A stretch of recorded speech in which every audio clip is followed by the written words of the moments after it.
Hello, hello, hello, and welcome to the Smooth Brain Society. So today's guest is someone with genuinely one of the most interesting career paths we've had on this podcast. Imagine doing a PhD on the history of the world's oldest railway station, performing stand-up comedy and steam trains at Bright Club, and then ending up researching autistic health inequalities. That is Dr. Erin Beeston's actual life. Erin is a research associate at the University of Manchester, working on health inequalities in people with autism. But her background is in the history of science and industrial heritage. She did her PhD on the oldest surviving passenger railway station in the world and how it became the Museum of Science and Industry. She has contributed to exhibitions at Manchester Museum, developed well-being toolkits for Manchester histories, and she mentors researchers turning their work into stand-up comedy through Manchester Bright Club. I've also been lucky enough to be part of this. And she's autistic herself and is a parent to neurodivergent children. So she brings both the research perspective and the lived experience to everything she does. Welcome, Erin. Woo! Hello. So we have a question usually that we ask everyone to start us off with. What is your origin story, Erin? How did you get to where you are now? We'll start from my journey, shall I? Yes. Yeah. Start from your journey. Okay, so I have to go right back to sixth form or something. I have to overshare my backstory with science. Basically, I went to a regular comprehensive school, not anywhere fancy, and my best subjects were always like English and history, so I had them down, and I enjoyed a bit of drama, but my mock tests in year 10 or something, I just totally flunked a chemistry mock test, and it was definitely equations. I now suspect I might have dyscalculia. So there's a diagnosis for everything. But basically, I really flunked on this, got a U or something on this mock GCSE paper. And even though I'd had a C in biology or an A, I remember getting an A in physics and thinking I could still do physics because it just happened to be a paper that didn't have much maths in it. It happened to be quite a theory heavy paper. I got bumped all the way down to the bottom set. And then sometime in year 11, about 6 weeks before they had to submit everyone's final GCSE entrance paperwork, someone was like, "Oh, Erin's in the top set for English and history and not second top or something for maths, and then but they're in for foundation science." And I was like, "Oh no, they've noticed." And I had in and then so they couldn't bump me all the way back up to triple science because I'd missed over a year of learning, but I had to learn double science in about 6 weeks. But I did really enjoy doing foundation for a while because it meant I got to sit at the back and just do my homework for all the other subjects while people tried to set fire to things. But that's state education for you. So I don't have a strong background in science is the point of my ramble. I always loved history and I always wanted to be involved in heritage. And I did a day, 1 day's work experience for my UCAS form, which was at a castle. And I dressed up as a wench. That was very formative. It was a formative moment for me. And yeah, I went to do history at Manchester, and it was the probably one of the broadest history degrees you could pick. That was why I went for it, actually, because you got to do a bit of everything. And while I was there during my second year, I was I'd always kind of had part-time jobs, mainly retail, and but I was like, "Oh, I really need some experience because I actually want to work in heritage." And a careers advisor gave me this leaflet for the Manchester Museum that was come and volunteer at the herbarium because they needed so many tens of thousands of herbarium sheets that needed the data cataloguing.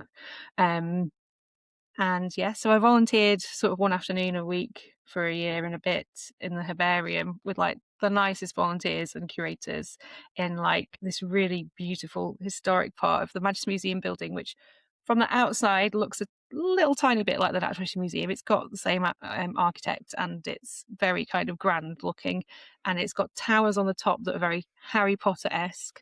And so I was in one of the towers, just really doing really lovely methodical jobs documenting things, and It gave me a slightly rose-tinted view of the heritage sector, I think. But I did then go on and pursue jobs I did a master's degree in museum studies and got lots of other experience and worked in Northwest museums for a while. One of which had been a part-time job at the Science and Industry Museum, or MOSI as we used to call it. On the presenter team, I was an assistant presenter, so I got to stand next to the stop buttons of the historic machinery. So if any of the presenters got like mangled by a steam engine, it was my job to press the stop button. That was a high responsibility job. But I also did a bit of presenting, but I knew the site pretty well. So when I saw a few years later a PhD come up with Chisholm, which is the Centre for the History of Science, Technology and Medicine at Manchester, and it was all about the history of the Liverpool Road Station site, but this kind of slightly more complex way of looking at how the site had evolved as a heritage space. I was like, well, I kind of know the site like really well in a very kind of interactive sense of all the bits that were open to the public and some of the behind the scenes spaces. And so I could really kind of picture like getting to grips with the PhD on it. And thankfully I was hired to do the PhD.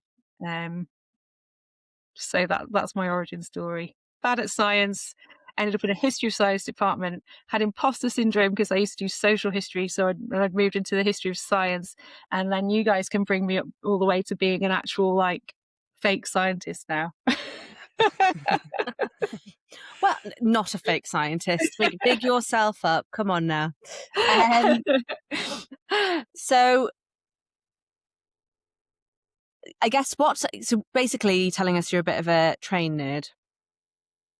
Well, funnily enough, that's totally what everyone assumes. Mm-hmm. But I was really interested in the site from its, less from its kind of functional role as the place of, the oldest railway in the world, to how it had influenced and been influenced by being in Manchester, because social history was really my thing, and understanding how people had interacted with the site and some people's stories. And I'm also very interested in commemoration. So a big part of my PhD thesis is actually how basically to the people whose priority interest is its role in railway history, the kind of narratives that were embedded by people who held the site up as the oldest surviving railway station around the turn of the century, around sort of 1900-ish onwards, until its big centenary in 1930. The site's story was told again and again by, essentially railway enthusiasts, but also much kind of bigger groups of people like the railway businesses and people interested in civic history and architectural history, all kinds of different public historians. Really developed the site story that it's the oldest in the world. But what I took from that was how has that then shaped how it was imagined as a heritage space, because that big story was so kind of crucial to why the buildings were saved. So I'm not kind of diminishing its significance. But what I looked at in the thesis is like, what are the layers of history that have kind of been missed because this is the big headline story? And so I tried to do kind of a chapter where I looked at like the social history around the site, and there's all kinds of interesting things happening to do with the way in which Manchester Corporation had policed the area and stuff, for example, and closed street markets and tried to move on people having union meetings outside really close by, and things that affected the station's everyday running and vice versa. I looked at things like the transportation of goods and animals in and out of the city, because it was a freight station for 150 years. It was only a passenger station for about 14. But if you get a book off the shelf in Waterstones or wherever about the Liverpool-Manchester Railway, it will just tell you about the period that it was the Liverpool-Manchester Railway as a passenger railway. And basically bigger, brighter, newer stations superseded both the original Liverpool and Manchester ends of the line. But they became part of the infrastructure feeding the Victorian city. And so you kind of miss this like 150 years of time at which they were like a really important node in the infrastructure of Manchester and the Northwest and connecting to the wider world. So, yes.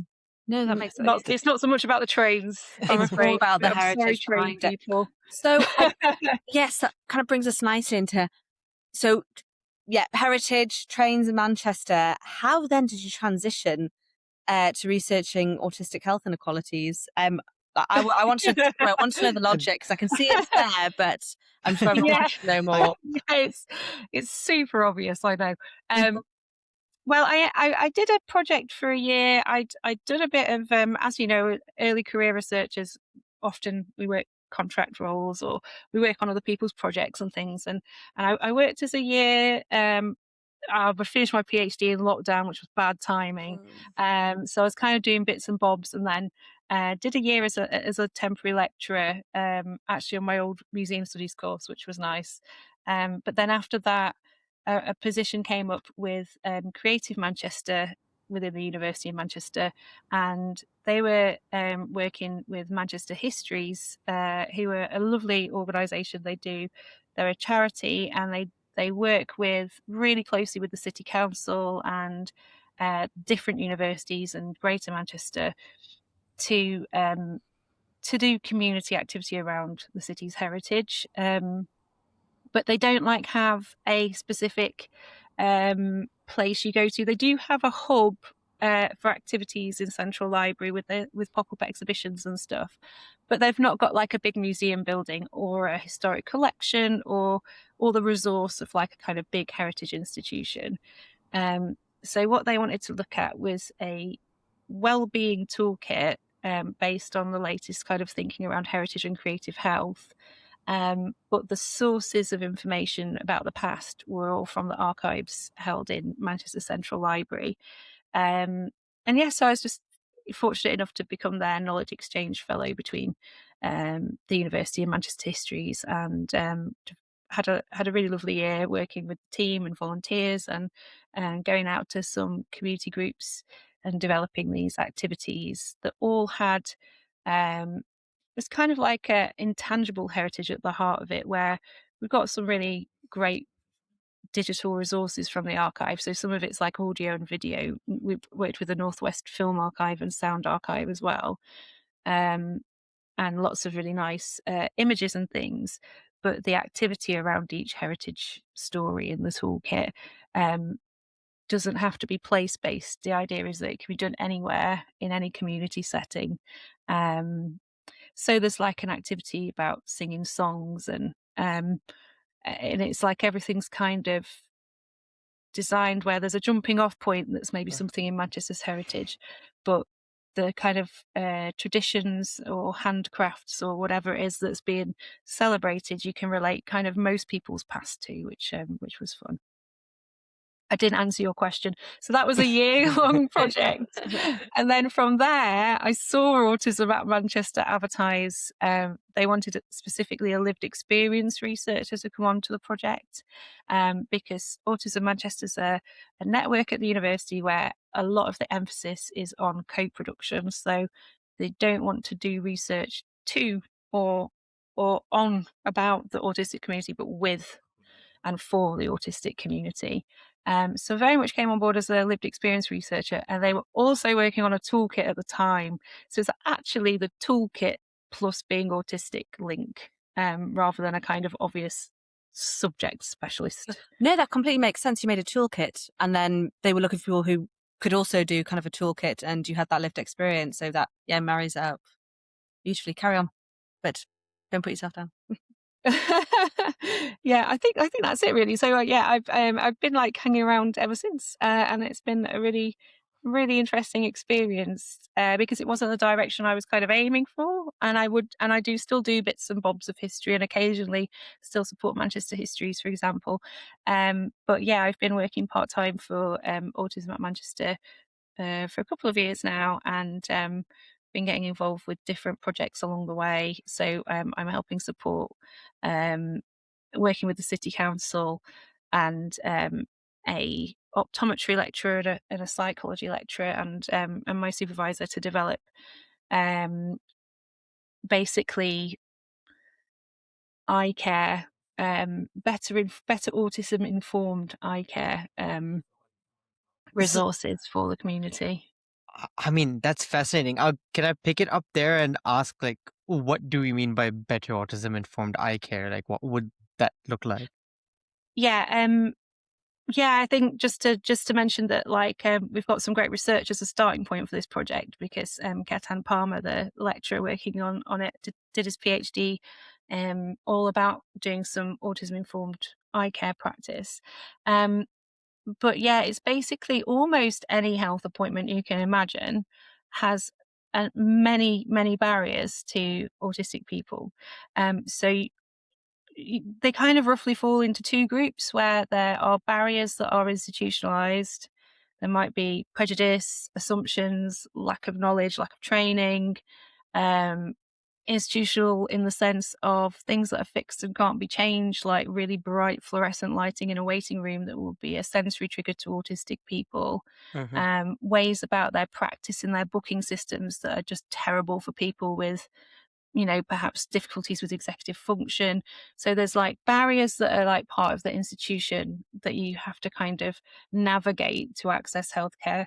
But then you kind of can flip it around and see in aspects inherent of being autistic can form the barriers, So, like, for example, an eye test, there's like a bit where they like blow a bit of air in your eye, isn't there? And it's really close and personal to your face. And autistic people tend to have sensory processing differences to a neurotypical person. Mm-hmm. So something that Yeah. might be uncomfortable to your average person, but they can just kind of go, oh, well, this is annoying. There's a machine pressing on my face, or there's someone stood here, but I'll be all right in a moment, can feel really overwhelming as an autistic person. Because I mean, you guys are the brain people. you are kind of, you know, programmed in a different way, and it's often a sensory sensitivity that pushes. If I go back to my lived experience, I definitely noticed that it tends to be sensory environments that trigger my children's meltdowns. You may have sensory sensitivities around like auditory stuff, sound, could be any of the senses, touch, and there's so much involved in an eye test as well. Like, it's so up close and personal and bright, and yeah. Just to dive back more, could you give us what is autism before? Just so, I'm sure people kind of know, but they might not know the full ins and outs of what it is. How would you describe autism? So it's complicated is the answer. But I mean, we've kind of inherited a lot of categories and diagnostic criteria that may not be completely, I think, are going to change soon. I might not capture everybody's experience of autism, but essentially you are processing information about the world differently to a neurotypical person. You will have perhaps different ways of understanding social cues and a different form of focus. There's some amazing research going on about monotropism at the moment, which is like, if you've ever heard of special interests, which are like the hobbies that autistic people just like, this is it. You kind of comprehensively learn everything. For me, it's Queen. I was obsessed with Freddie Mercury from being about 3 or something. Like, I can still remember when he died, and I'm only 40. It's really sad. But basically, I've been obsessed. I still listen to Queen every single day, which is mad. Like, when I get the stats on Spotify, it's like you're like the 0.000 something percent like of people listening to Queen this often or whatever. But like, so there's great passion and drive and joy in being autistic, but a lot of people don't understand our kind of, tendency to ultra focus on things that we really like, but it can be to the detriment of other stuff. So we might not notice things that other people notice. We might not care about things that are like typical, like, social norms. Like when I do the comedy, like, I do get embarrassed. I do worry people won't laugh. And I suppose I do have the same anxieties as anybody, but there is part of my brain that just doesn't care. Like, there's part of me that's just like, well, I've embarrassed myself more than this before. I'm going to say my 2 minutes and just get up there and do the thing because I love it. So, yeah, I'm not really answering what autism is very well, I don't think, but it's a whole kind of complex of different ways of seeing the world, being in the world, and sensory differences. I think with the autistic health inequalities research, to me, a lot of the barriers are sensory differences, but also executive function differences, which is things like time management and memory and stuff like that. No. So that's well said. I guess on your focus thing, I was surprised you didn't go with the example of you doing your PhD on one railway station, which took 6 years. Well, the real reason I did my PhD for 6 years was like at times I went part-time and I had like life interruptions, but it makes a better joke to be like, I had just had to spend 6 years looking at the history of one railway station. They couldn't tear me away. No, that's really, really fascinating. So you said that that's not the only project you're doing. Are there other projects around autism you're doing? Because I guess you're involved as as a lived experience person on multiple projects. So what else are you kind of involved Yeah, in? well, so at the moment I've been on like a sort of secondment to work with an amazing Parkinson's researcher actually. So it's a bit different to autism, but still doing patient public involvement and engagement type work with people with Parkinson's who have experience of. We're doing a project about impulse control behaviours, which I feel like I should pass to Beth to explain because yeah, basically the dopamine, the medications that can help with motor differences and really help some people's motor skills be kind of like brought back onto kind of an even keel, tend to also affect how people's brain seek dopamine. So they're dopamine agonist medications.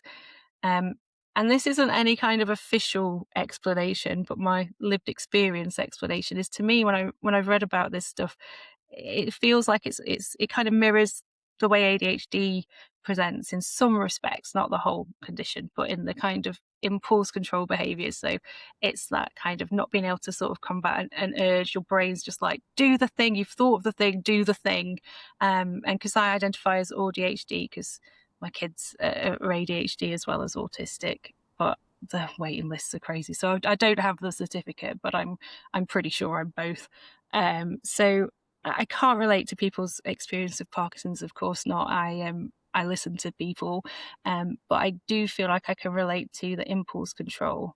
Like I walked through the kitchen earlier, and there was a gingerbread man on the side from Saturday that my 6-year-old hadn't eaten, and I was just like, oh well, that's going to go to waste. I better eat that. And then next thing I know, I'm just eating it. Like I struggle a bit with my weight for that reason, but one of the key differences I think is that like people with ADHD, you've kind of usually been this way your entire life and learn all kinds of coping mechanisms, and unfortunately for some people not, because there's a lot of people with ADHD who might have problems with addiction and gambling and so on, but there's a lot of people with ADHD who do manage their kind of impulse control behaviors. But I think it's a real shock to the system if you haven't experienced that and then you're suddenly on a medication that's giving you a different just completely altering your brain chemistry so that you've got poor impulse control. So I'm supporting it's like a prototype that we're developing of an app that is going to hopefully apply some psychology to managing impulse control. And it's like a kind of start stop experiment with involves images of you get like a collection of images, but you can select the thing you're having the trouble with your impulse control behavior. So if you're eating too much, you might select the pictures of cake to come up as as part of this. But it's all really development level at the moment, and we're just working on the prototype. And so I work with Ellen Polyakov, who's the expert in Parkinson's. Um, really really creative guy called Simon from the software development team at the university. But most importantly, the people with lived experience of Parkinson's who kind of come in and look at bits and bobs that we've written up or prototype bits of the design and go, hang on a minute, like that doesn't make sense. And then we go away and change it. And so it's been a really fascinating project to be involved in. I think I mean, from what I I did just a PhD in Parkinson's disease, so I think I'm fair to say, it's really sad. Maybe people have seen some news stories about the man who, I think he lost loads of money. He got arrested for some of the impulse control problems he was having with medication. Just to say, though, this is pretty rare and it's monitored pretty well. So it sounds scary. These are extreme examples. Some of them can just be a little bit small things that don't affect your life as far as some of like the bigger, more scary stories. So not to scare anyone about taking medication, living with Of disease, course. please do take it. That's very much the area we're working in, actually, because what we're suggesting, and it needs testing. This is a prototype we're developing, but what we're suggesting is that by using, it's like brain training essentially, by using this kind of app every day for 6 weeks. It's we've got various kind of taglines that we're developing, but we're kind of like thinking like how you kind of press pause on your impulses and like how you're kind of practicing stopping. And so it's kind of like a brain training thing. So it's much more suitable for people on the very moderate side of this experience. So it's more like, so for me, it's so complicated, isn't it, being like an autistic researcher? Because for me, it's not a problem at all that I listen to Queen every day. But for someone who that's their impulse control behaviour, if they are playing it at full blast at 11 o'clock at night because they just cannot get enough of We Will Rock You, that is when it becomes a problem for like their family and their loved ones or people they live with, or whoever around them in the neighbourhood. And it's almost so we're kind of pitching it more to the people who you might be experiencing something that's causing you problems, like perhaps overeating, perhaps shopping too much, or playing. I'm not sure there's anyone out there. This is my imaginary person with Parkinson's who's got on board with my monotropic interest in Queen. But bear with me. Like, if you're doing one of these behaviours, it's the hope is that this will be able to help people. But we absolutely say in the app, and are going to be providing information about where to go for more support, that if you have any concerns about impulse control from your medication, to see your GP or your prescriber. Yeah. We did hear about a guy who bought 7 wheelbarrows. That's the kind of people we're aiming for. Yes. To cut that bit out.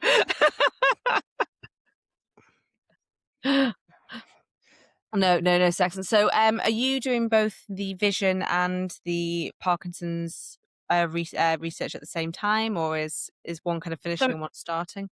Yeah, I'm just we're just finishing up with our focus groups and really preliminary part of the prototype research for the Empower. It's called the Parkinson's Project, which is we try to sort of merge the words empower with, it's spelled with an I, so like impulse control.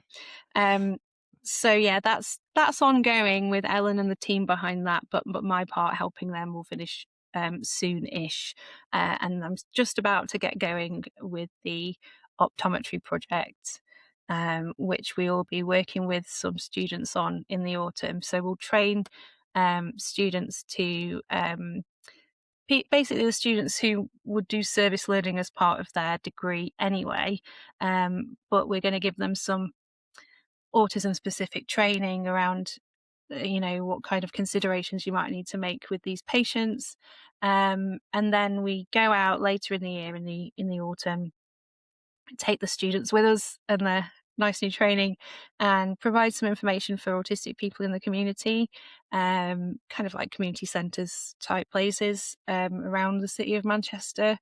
And it's going to be about kind of hoping to kind of give some more background information as to why certain things are being done. Like, I certainly know as an autistic person, sometimes you just need an explanation. If you're kind of a bit taken aback by a kind of expectation. Sometimes just that bit more concrete information about, look, this might happen, but it's been done because of this. Then you might think, oh, okay, it's kind of perhaps easier for you to manage your own expectations around it. And then the optometry students will be able to do not a full eye test or anything comprehensive, but they'll do a check on people who would like to have their eyes checked. It's called like a screening, and they'll be able to provide some information for anyone who may need an urgent eye test, or might be able to sort of describe whether or not you need one in the next year or just something like that. And the hope is that it just kind of will help reduce some of those barriers for the people who come along. And Emma Gowan, my supervisor on this, I know that what she'd really like is, this is also a pilot, and it would be great if it could be rolled out to like more service learning, because there's a lot of degrees at Manchester that train people to be healthcare professionals. And apart from, people maybe doing like 1 hour seminar on autism or something, they're not really embedding that kind of practice into the learning. And as we become increasingly aware, like diagnosis rates for all types of neurodivergence are going up and up. And there is like a sizable number of the population who would need these adjustments to have like equitable healthcare. Do you think that if we were to change, so you talk about maybe you'll change the way that eye care is done for people with autism, would that be something that, would it not benefit, but it would make no difference to people who aren't neurodivergent? So why are we not just doing something that helps people who are neurodivergent and doesn't necessarily affect those who aren't? Would that make it easier? Yeah, I think like a lot of the things that we found during my first project with the team was a more general kind of look at health inequalities for autistic people. And it's, almost every recommendation that makes neurodivergent people more comfortable in different spaces benefits many different types of people. And sometimes people with other kinds of disabilities, but sometimes just people feel more relaxed and comfortable anyway. Some of the biggest barriers, I think, are, obviously money in the NHS, but sometimes just the parameters that people have to work within in a physical sense. So, when hospitals are in old buildings or, new buildings, but they've put 100 fluorescent light strips in. There's all kinds of things that would make environments calmer and more appropriate for neurodivergent people that make healthcare more accessible for everybody, basically. I mean, the example which you said about explaining what's going on a little bit better, I feel that would be very helpful to me as well, as opposed to somebody coming really close to my eye and puffing dust in it.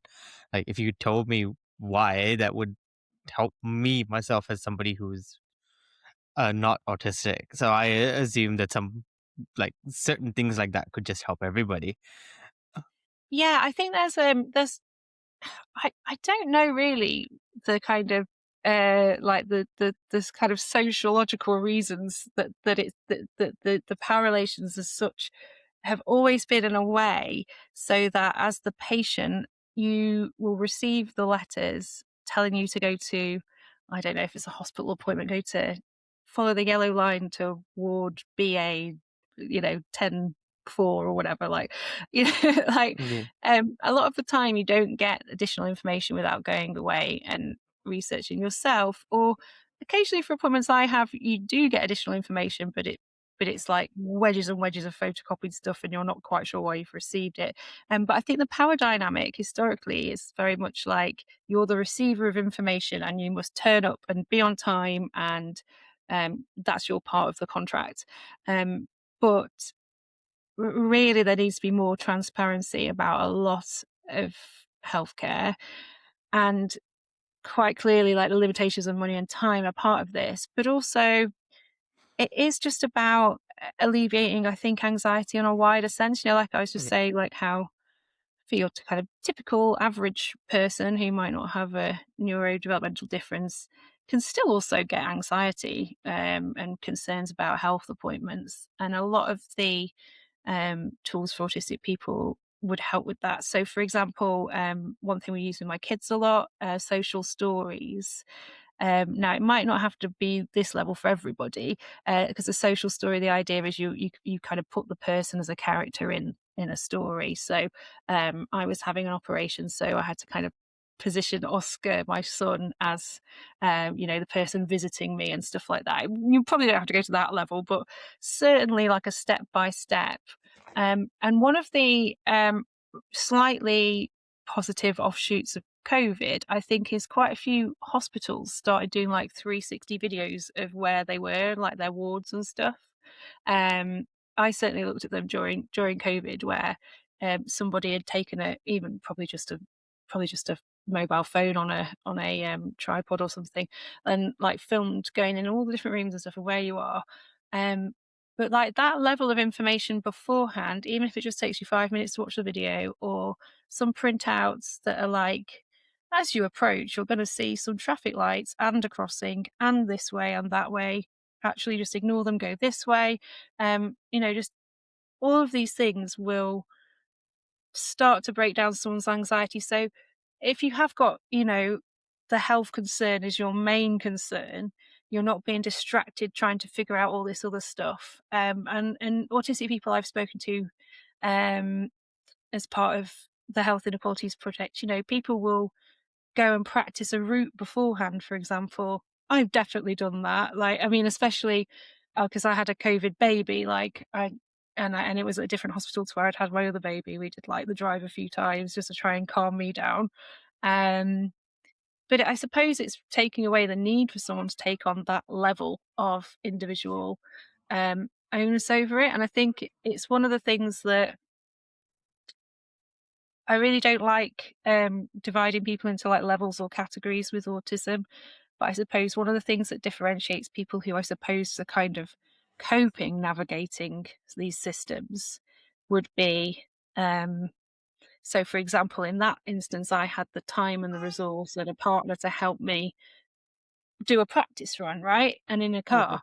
If somebody's got maybe limitations, and again, it might be nothing to do with levels of autism or anything, but you could have like financial limitations and not be able to get the bus twice, or not be able to get someone with a car to drive you and help you.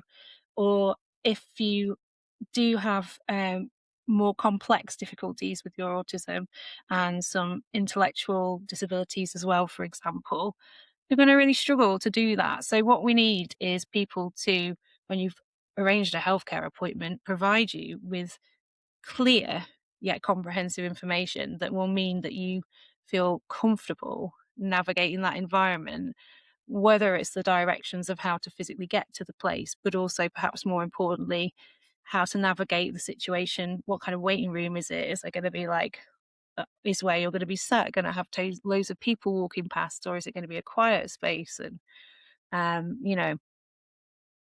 Yeah. I guess I just to add to that, because I mean, from what you're saying, to kind of add a little bit more to that, kind of the question is, what would a healthcare system actually look like if it was like for people with autism? Would you redesign it, and what would you change? It can just be a few bits that you think, like a few things that we could do, rather than the full redesign. Otherwise, we'll be here for a few days. Yeah, I read some papers when I was first looking at health inequalities, and there's some good research out there around communication preferences.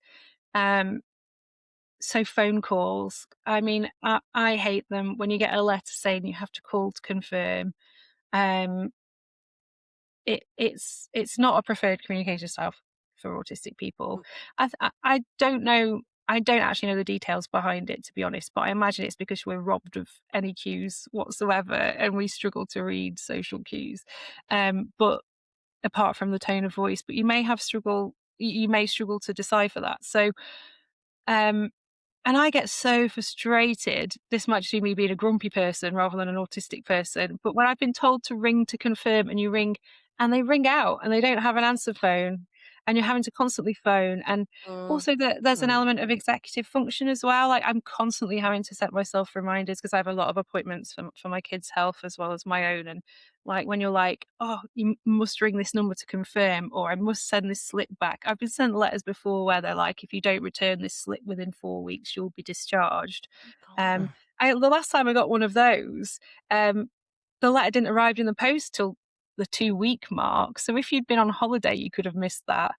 Goodness me, just the systems. I think the systems for the appointments would be definitely the starting place, because I would suspect that like one of the reasons autistic health inequalities are so wide is, I mean, let alone improving things for people who've made it to the appointment and walked through the door. There's going to be a lot of people who will have given up before that point. Yeah, completely.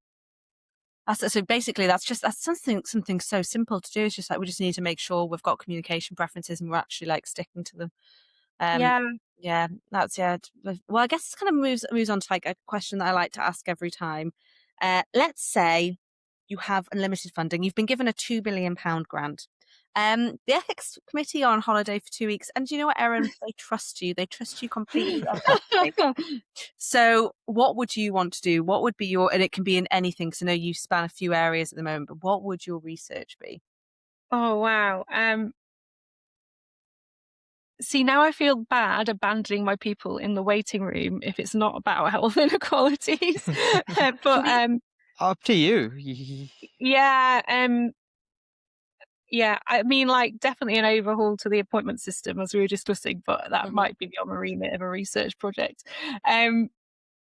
Yeah, I've proposed some research, and so I don't know if we'll get funding. So I can steal the imaginary 2 billion for it, Yeah.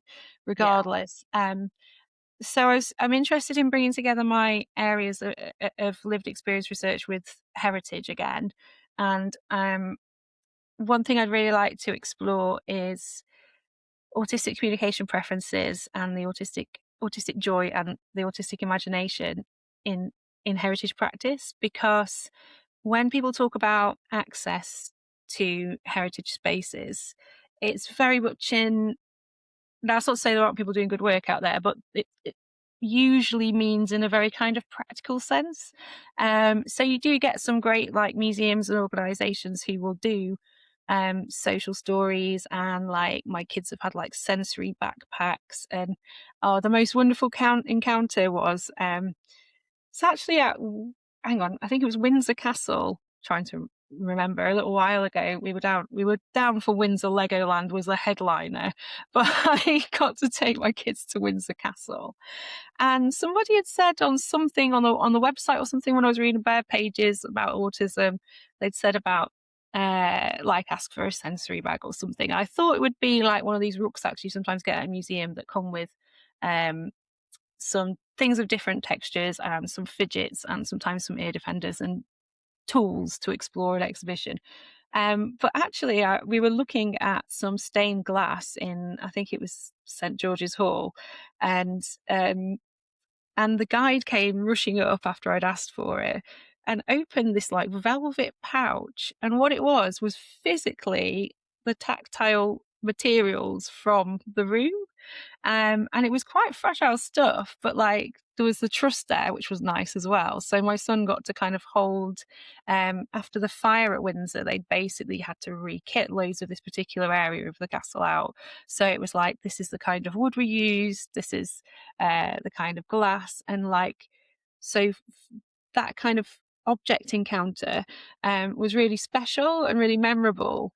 And so I'm more interested in that kind of heritage access. And the thing that I mentioned about the imagination and social communication preferences is that in the deficit model of what autism is, if you're just looking at the diagnostic criteria, especially a book printed like 20 years ago, everything's negative. And one of the things is about like spontaneous play and stuff like this, and like how much structure autistic people require, but it's all in a very negative way.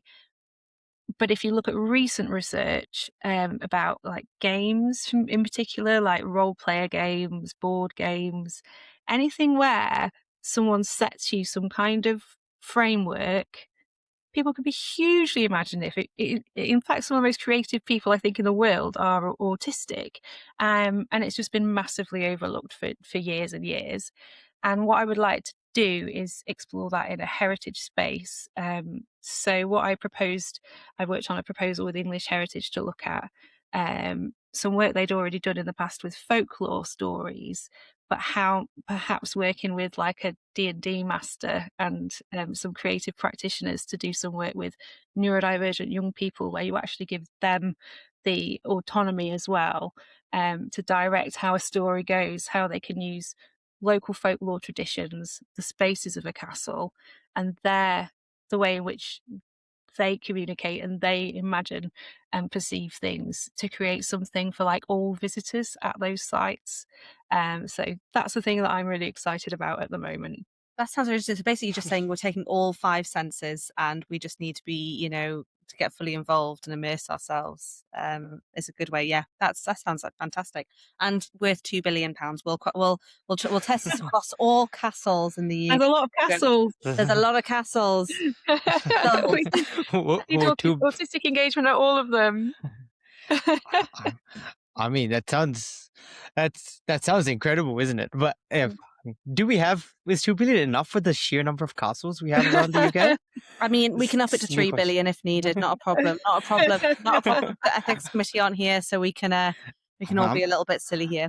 I mean, all this sounds ethical, so yeah, it does sound ethical. So I guess something from the research you've done, what is a lived experience, obviously, with your children as well. What is something about autism that people do get completely wrong? I think it is that imagination point and a lot of the stuff about play. So yeah, just to emphasize that currently, until I get some funding, currently this isn't my area, but from my lived experience, it's just so I have to read a lot of really pretty hideous paperwork, particularly about my younger son who has an EHCP, and literally there was a line in it a couple of weeks ago that says he has no empathy, which is just not true at all. It's just that autistic people, I've gone a bit from imagination to empathy, but it will make sense in a moment. But this idea that autistic people aren't empathetic is so redundant, because it's just totally based on a neurotypical assumption of what empathy looks like. And it's my personal experience that autistic people do not like to lie. Unless we're specifically acting or putting on a stand-up comedy routine, we're not going to tell fibs. Like, we're going to be genuine. And if we don't respond immediately, I don't know, if I'm picturing my kid in the playground, if he's hurt somebody, which unfortunately happens, but it's been in like a kind of flight or fight kind of response, like because he's in distress or a sensory trigger, something has happened to him. He can't regulate and instantly go, oh, sorry, because that's not genuine to him in that moment. Maybe what tends to happen is he'll maybe process it later and then apologize in a different way. So instead of saying I'm sorry to kind of meet your kind of social expectations, he might like do a drawing or take someone a flower, or he might mention somebody to me and be like, oh yeah, so and so really likes that program, and then I know he's been thinking about them, and so it just doesn't look like neurotypical empathy. And just connecting that to the imagination, it's this whole idea that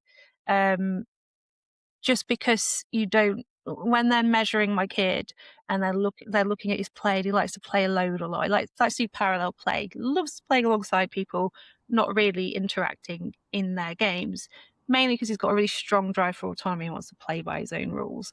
But the imagination is huge and amazing. And it's like, just because they're in the classroom and they haven't picked up a teacup and saucer and aren't playing like a nice like dolly picnic game with everybody else, doesn't mean they've not got the capacity to imagine that happening. And often what I see with my kids is if they're given a starting point, if they're given a framework, I mean, it's almost like teaching a GCSE drama class or something. If you say your character's this and you're going to be doing this, and I've heard my boys negotiate outside playing like, oh, we're going to be saving the universe and you can be Astrobot and I will be Mario, and they've got like a kind of a set design of where they'll some kind of loose rules, then their imaginations go wild. And I don't know the social communication research behind this. There must be some kind of element of, I sometimes think, permission, but I don't know. That's just my personal view. It's almost like you just need a starting point and then you're away. Like even for myself, if I'm writing an article or a blog or like talking to you guys, I just need a starting point to think, oh yeah, and this and this and this and this. And it's just because it might not be as spontaneous as for a neurotypical kid doesn't mean it's not wonderful and rich and imaginative. No, awesome. I guess one question from me then, because we're running out of time, is what's what you've been, or you are a stand-up comedian, do heritage research, do autism research, worked on many projects. What's your favorite part of what's been your favorite part of all your roles so far? Um, I don't know. I can't pick a favourites here. I love collaborating. I know it sounds so cheesy when you do like an application form or something. It's like, I'm a team player, but I really am. I think my instinctive dislike of hierarchy makes me an excellent team player because I really like hearing from everybody. I've always valued different people's voices. I remember years ago when I worked in museums and I'd sometimes do like an object ID or something which is when like a member of the public will bring something in and be like, what's this? And like, I'd always just be like, try and be on a level with people. I don't really like the idea of experts and non-experts and those kind of dynamics. So I just like working with the public as long as they're nice to me. Don't be mean. I like working with the public and I like working with students and I've been really fortunate, really lovely people working with me in my last few projects, Manchester Histories and Emma and Ellen at the university. So yeah, I guess it's just the people. Brilliant. Beth, any final questions?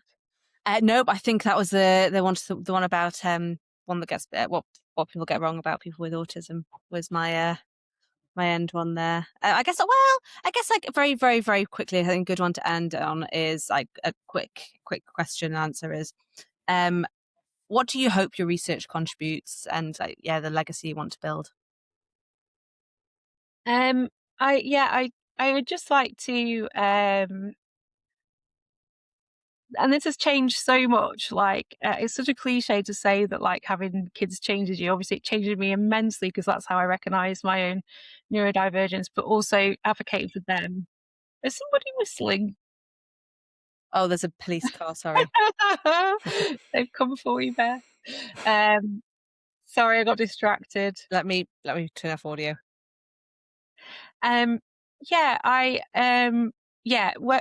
What is that question really like? What's your legacy? What you want your legacy to be, I guess. Yeah, I know. I probably, when I was younger, probably had some kind of haughty idea of like doing some stellar historical research and, having me on like a spine of a history book that everybody had to read for A level or something, some kind of like slightly over the top ambition.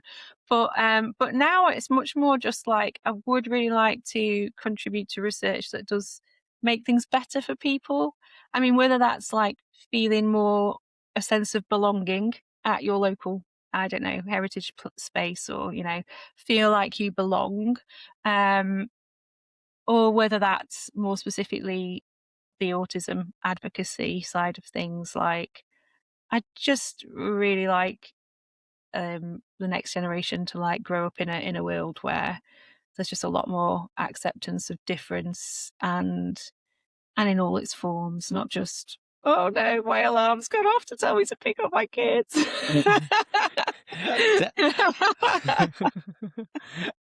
Okay, perfect. I guess that was a perfect answer. And the alarm is a perfect time to end then.